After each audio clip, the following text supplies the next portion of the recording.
Mendengar perkataan ayahnya yang akan menjual seluruh aset milik keluarganya membuat Riko mengatupkan mulutnya. Ayah, jika semua aset milik keluarga kita dijual, lalu bagaimana dengan nasib keluarga kita nanti? Di mana kita akan tinggal?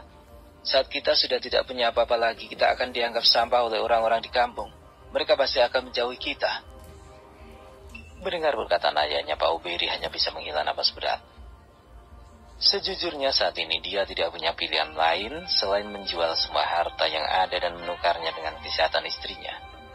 Riko, sejujurnya ayah tidak tahu lagi harus berbuat apa selain menjual segala yang kita miliki. Saat ini kesehatan ibumu adalah hal yang utama. Masalah harta pasti bisa kita cari asalkan kita dalam kondisi baik. Kita pasti mempunyai kesempatan untuk menabungnya lagi. Tepat ketika Pak Uberi selesai berkata, seorang dokter tiba-tiba datang untuk memeriksa keadaan ibunya. Riko dan Pak Uberi mempersilahkan dokter tersebut memasuki kamar tempat di mana ibunya dirawat. Saat ini, Riko bersama dengan ayahnya sama-sama terdiam dengan pikiran masing-masing. Mereka dengan sabar menunggu di luar.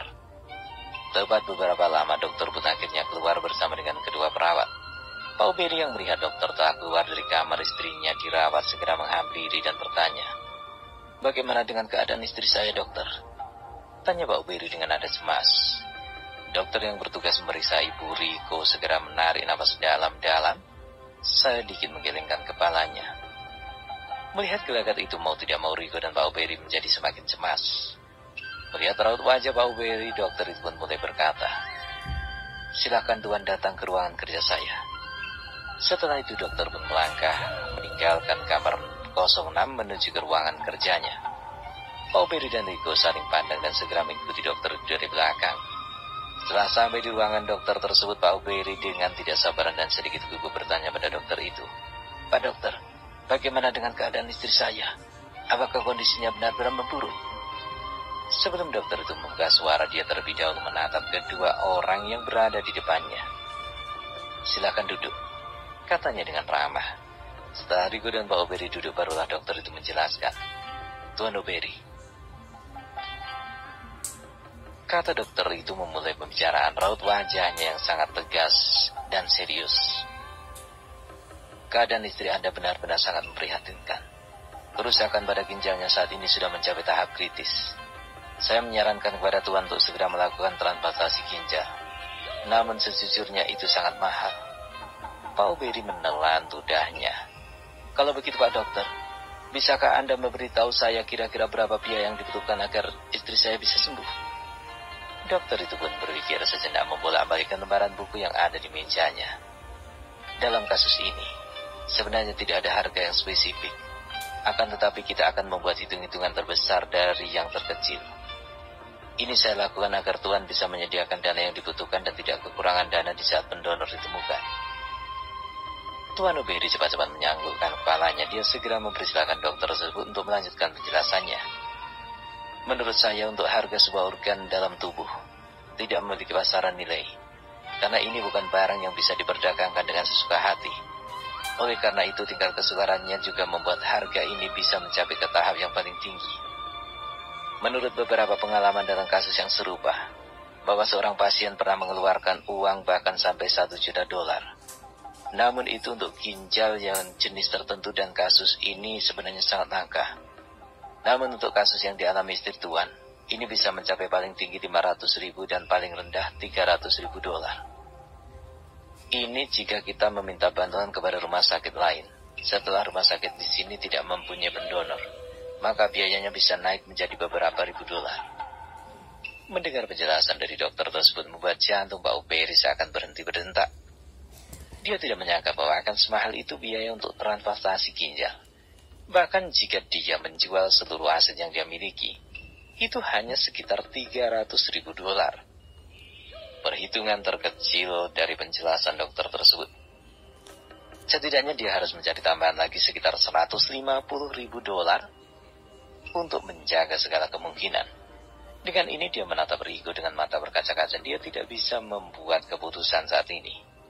Riko yang mengerti kesulitan yang dialami ayahnya buru-buru bangkit dari kursi, mengajak ayahnya untuk bangkit dan berkata dengan hormat kepada dokter, "Tuan dokter, kami mengerti dengan penjelasan yang Anda berikan, Dan dengan ini kami sekeluarga akan merundingkan untuk biaya yang dibutuhkan agar ibu saya bisa dengan segera menjalani operasi. Dengan ini saya mohon diri dulu, kata Rico sambil sedikit membungkuk. Dokter itu mengangguk sambil tersenyum. Baiklah, silakan merundingkan terlebih dahulu dengan keluarga Anda. Dan harap dimaklumi bahwa rumah sakit hanya menyediakan fasilitas, namun untuk hal-hal lain, itu di luar kemampuan kami. Saya mengerti maksud Anda, Tuan Dokter. Dan kami akan secepatnya memberitahu Anda tentang kemajuannya. Dokter mengaku dan mempersilakan ayah dan anak itu keluar dari ruang kerjanya. Sampainya di kamar ibunya dirawat, Rico kembali menangis pedih. Bagaimana tidak? Mereka saat ini sedang mengalami kebuntuan. Aset keluarga yang diharapkan bisa menutup segala pembiayaan rumah sakit sampai ibunya sembuh ternyata tidak mencukupi. Apa yang harus dia lakukan? Rico berkata dalam hati.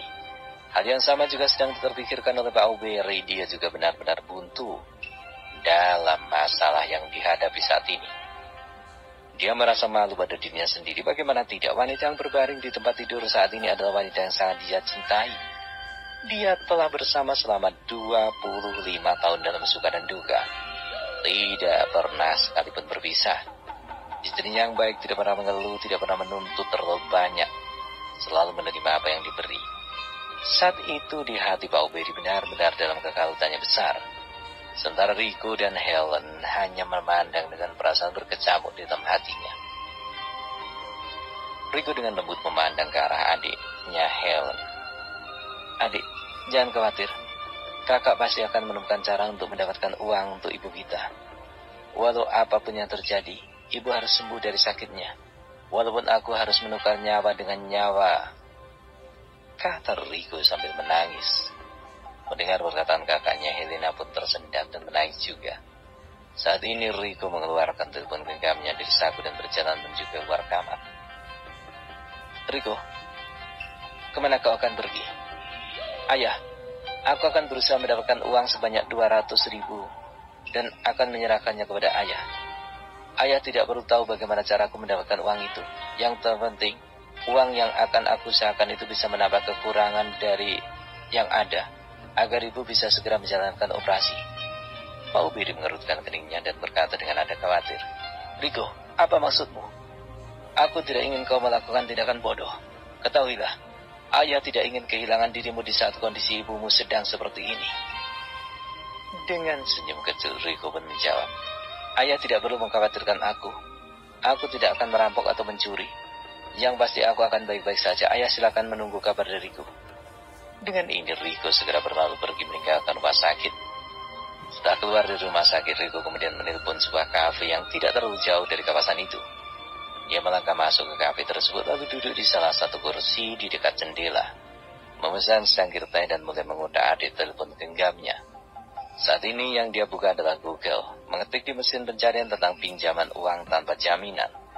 Lalu dia menemukan sesuatu di sana dan segera mengklik informasi tersebut. Kemudian keluarlah sederetan tulisan dan semacam syarat yang diperlukan. Dia membacanya dengan cermat dan mulai mencatat nomor telepon yang tertera di situ. Setelah memahami keterangan yang tertera di sana, Rico pun segera keluar dari Google dan mulai mendial nomor yang telah dicatat. Tidak lama kemudian panggilan tersambung. Terdengar di seberang sana suara lembut seorang wanita menjawab panggilan dengan keramahan. Halo, selamat siang. Anda telah menghubungi kantor peminjaman uang Arsen. Apakah ada sesuatu yang bisa saya bantu? Kata penerima panggilan dengan sangat profesional. Rico segera berkata dengan semangat. Iya, saya mendapat informasi dari platform online bahwa di perusahaan peminjaman Anda bisa melakukan pinjaman tanpa jaminan. Apakah informasi yang saya baca ini benar? Adanya dan hanya sekedar berita palsu? Di seberang sana, wanita yang menerima panggilan berkata dengan tetap profesional. Berita yang Anda baca adalah benar, Tuan. Bahwa perusahaan pinjaman kami kelola memang telah banyak memberikan pinjaman kepada peminjam tanpa jaminan apapun. Dan dalam bentuk apapun, Tuan hanya perlu menandatangani surat perjanjian disertai dengan kartu identitas Anda untuk mengajukan pinjaman. Setelah semua syarat dipenuhi, maka Anda bisa segera mengajukan uang pinjaman dengan nominal yang Anda tentukan sendiri.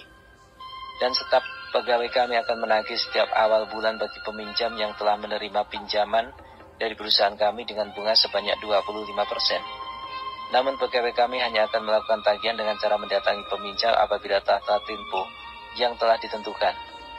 Setelah Rico mendengar penjelasan dengan seksama, dia pun menyimpulkan bahwa bunga yang diberikan terlalu besar.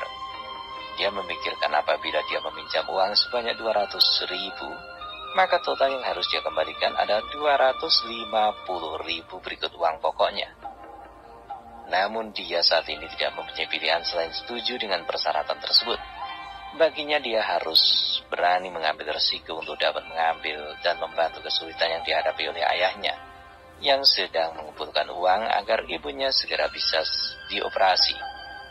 Setelah agak lama terdiam, tiba-tiba suara di seberang telepon kembali berkata, "Tuan, apakah Anda masih tertarik dengan tawaran kami atau Anda berubah pikiran?" Mendengar itu, Rico buru-buru berkata dengan tergagap, Maafkan saya, saudari. Setelah mendengarkan penjelasan dari Anda, saya menetapkan diri untuk melakukan pinjaman di perusahaan arsen Anda. Namun saya harus bertanya tentang proses transaksinya. Apakah saya datang ke kantor atau ada seseorang yang menemui saya?" Mendengar pertanyaan itu, wanita di ujung telepon segera menjawab, "Untuk urusan transaksi dan setelah transaksi selesai, maka Anda sendiri yang harus datang ke kantor kami, dan setiap awal bulan Anda juga harus datang ke kantor kami untuk melakukan cicilan pembayaran. Kami tidak pernah melakukan penagihan dari jalan ke jalan dan dari rumah ke rumah, kecuali memang yang bersangkutan tidak melakukan pembayaran paling lambat sampai tanggal 5 di bulan pembayaran tersebut. Namun ketika telah jatuh tempo, maka pegawai kami akan mendatangi Anda untuk menjelaskan mengapa Anda telat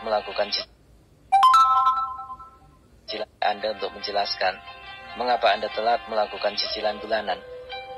Mendengar itu, Rico menelan ludah pahit, namun dia tetap memaksakan diri untuk menyetujui persyaratan tersebut. "Maaf, saudari, bisakah Anda memberikan alamat kantor Anda? Maka saya akan segera berangkat ke sana dengan persyaratan yang dibutuhkan." Mendengar permintaan Rico yang menginginkan alamat kantor perusahaan peminjaman uang, maka pegawai tersebut segera memberitahukan alamat kantornya dengan sangat jelas. Setelah mengetahui alamatnya dengan jelas, Rico kemudian menutup telepon, membayar teh yang dia minum, lalu berjalan keluar menunggu taksi untuk segera berangkat menuju ke alamat yang diberikan oleh pegawai wanita itu. Tidak berapa lama kemudian Rico sampai ke alamat yang dituju. Saat itu dia keluar dari taksi dan berjalan menuju ke kantor peminjaman uang tersebut. Di depan dia disambut oleh resepsionis seolah-olah dia sedang memasuki lobi hotel berbintang. Rico membatin dalam hatinya, kantor itu lumayan besar. Segala sesuatunya sangat rapi dan para staf sangat formal dan tampak seperti sangat profesional. Rico melangkah memasuki kantor tersebut dan bertanya pada seorang wanita yang dia duga adalah penyambut tamu. "Maaf, Nona, saya ingin bertanya apakah ini kantor peminjaman uang arsen?" Staf wanita itu menjawab dengan ramah, "Benar, Tuan. Apakah Anda sudah membuat janji? Jika sudah, dengan siapa Anda membuat janji dan mungkin saya bisa membantu?" kepada staf wanita itu. Rico pun tersenyum ramah. "Iya, saya memang telah membuat janji untuk bertemu di kantor ini dengan Nona Alice. Apakah dia berada di sini?" Staf wanita itu pun mengangguk. "Oh, Anda telah membuat janji dengan manajer Alice." Lalu dia mempersilahkan Rico untuk masuk dan duduk di kursi. Sementara dia bermisi memberitakan manajer Alice bahwa seseorang telah datang untuk menemuinya. Tidak lama kemudian staf wanita itu datang dengan seorang wanita yang lumayan cantik, yang kira-kira sebaya dengannya, dan sambil tersenyum itu berkata dengan ramah, "Apakah Tuan ini adalah Rico yang tadi menelpon saya dan ingin mengajukan pinjaman uang?" tanya manajer Alice dengan ramah. Mendengar pertanyaan dari wanita itu, Rico buru-buru mengangguk. "Benar, Nona Alice, saya adalah Rico yang menelpon Anda tadi." Manajer Alice tersenyum. "Jika Tuan Rico sudah menyetujui dan membawa beberapa dokumen persyaratan, maka mari ikut denganku. Kebetulan bos saya sedang berada di kantor ini." "Mari, Tuan," ajak manajer Alice sambil mempersilakan Rico untuk mengikutinya. Rico segera bangkit dari duduknya dan segera mengikuti manajer Alice dari belakang. Ketika manajer Alice berhenti melangkah, mereka telah sampai di depan pintu yang kelihatannya memiliki ruangan yang lebih besar dari ruangan lainnya. Saat itu Alice sedang melirik ke arah Rico tersenyum, lalu dia pun segera mengetuk pintu tersebut. Setelah pintu diketuk beberapa saat, terdengar satu suara yang tegas dari dalam memerintahkan, "Masuk!"